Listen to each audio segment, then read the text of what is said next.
শায়েখ, রোজা রাখা অবস্থায় স্ত্রীকে চুমু দেওয়া যাবে কিনা? কিতাবের নাম হচ্ছে মুসনাদে আহমদের ভিতরে সাহাবায়ে কেরাম বসা। বুড়া সাহাবী এসে বলতেছেন, ইয়া রাসূলুল্লাহ, আমি কি আমার স্ত্রীকে চুমা দিতে পারবো?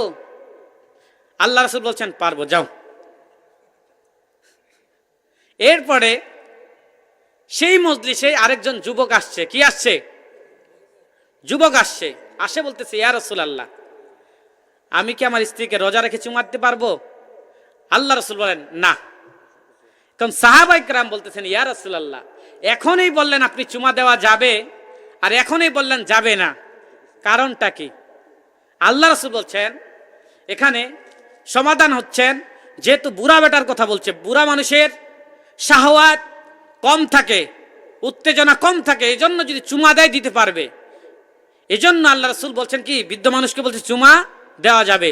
আর যুবকের রক্ত সবসময় থাকে গরম, এজন্য আল্লাহ রাসূল যুবককে বলছেন, এক কথায় শাহওয়াত অবস্থায় যদি শরীরের ভিতরে ফিল আসে, যদি কোনো কিছু ফিল করেন, তাহলে কি করা যাবে না? চুমা দেওয়া